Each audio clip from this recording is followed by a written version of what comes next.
Life number 7, India.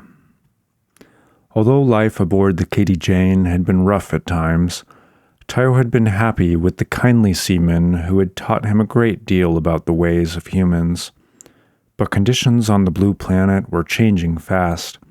Wars had been fought, empires lost and won, and there were new values among people that could well affect the lives of animals, particularly wild ones.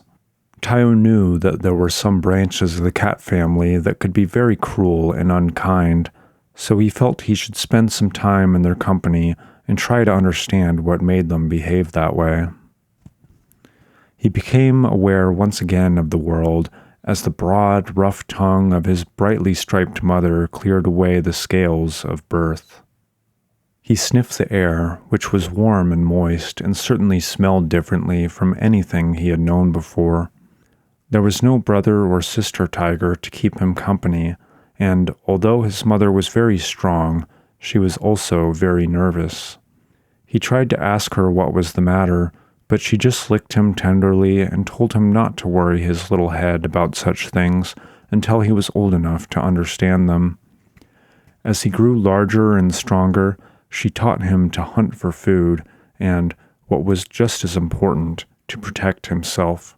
For unlike his life as a jaguar in the Amazon, where the only enemies were other animals, this time Tayo would have to face a far more fearsome foe, man. It was not long before Tayo met other tigers who told him how humans came in parties to hunt them, kill as many as they could find, and take away their skins to be made into rugs or hung on the walls of their houses. There was one crotchety old male who would sit in his lair and tell gory stories about the great beasts he had seen killed by the loud fire sticks and their coats stolen. The old chap was not the most pleasant of characters himself, mind you, as he also told tales of the people he had occasionally killed and eaten, so perhaps he had given these men some cause to hunt the great striped cats. Tayo's mother had insisted that he go out on his own as soon as he was strong enough to feed and defend himself, and for a while he roamed the dense undergrowth with 2 other young males who were in the same situation. But soon their competition for territory grew strong. Never being much of a fighter, Tayo decided to leave the other 2 to sort it out between themselves while he traveled further afield in search of a mate. For many weeks he prowled cautiously through the dense jungle undergrowth, always taking care to move on if he found the markings of other male beasts. And then, one very wet morning, he discovered the perfect area to stake out as his own. By this time he was a very large and very strong tiger, just the kind, in fact, that humans took pride in shooting.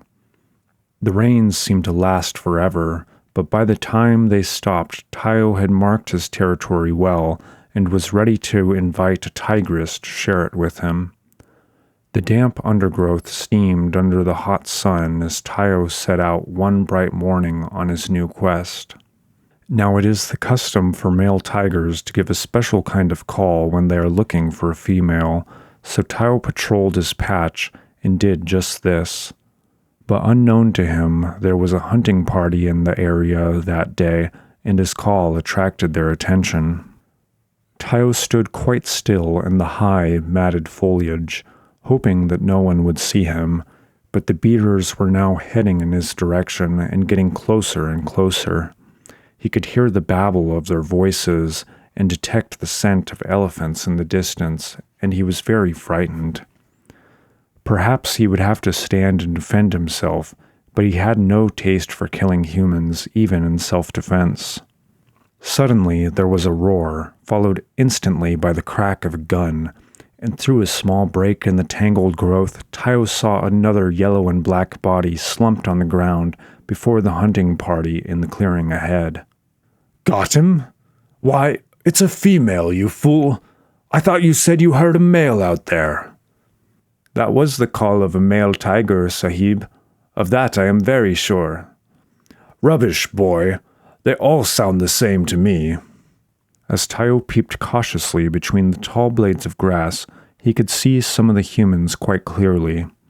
There was a big, red-faced man with a fat belly and a handlebar mustache who was dressed in some sort of uniform, while the younger man he was talking to was slim, brown-skinned, and simply clad in a tattered cloth knotted around his waist.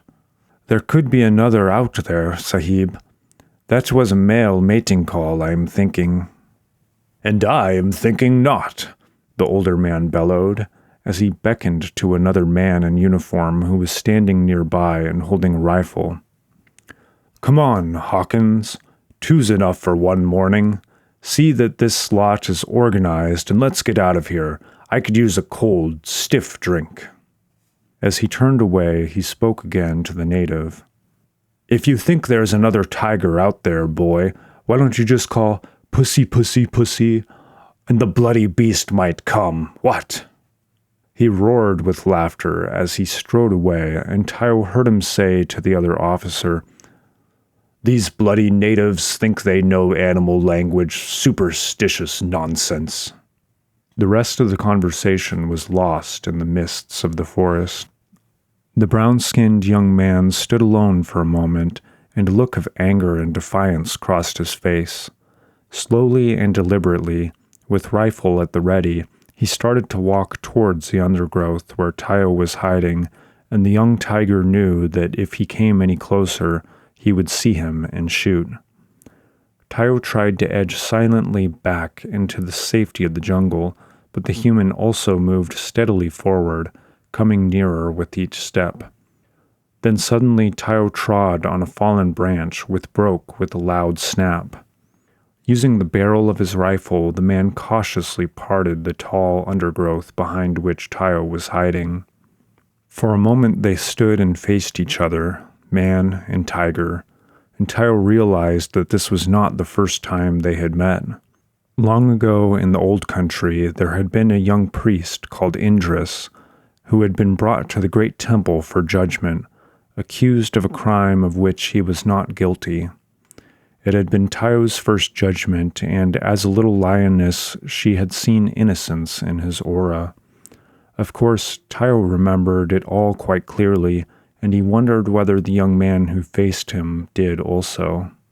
They looked deeply into each other's eyes, and for a moment neither one moved. It was Tayo who first started to back slowly away, and as he did so, the young man slowly lowered his gun and also took a step backwards. And so they both retreated until each had disappeared completely from the other's view. From a distance, Tayo heard the older man shout, "Well, boy, find your pussycat, eh?" "No, Sahib," was the reply. "I am sorry, Sahib. I must have been mistaken. There was nothing there at all." "I should think not, either. You can't fool me, boy. I've been in this game too long," he said dismissively. "Yes, Sahib, you are indeed right," the young native boy said, and with that the men departed. Tayo did find a mate, and together they managed to survive for several years and raise many cubs, but eventually he, too, was tracked down and shot by men riding on the back of an elephant, and for many years his fine pelt could be seen adorning the walls of a large country house in England.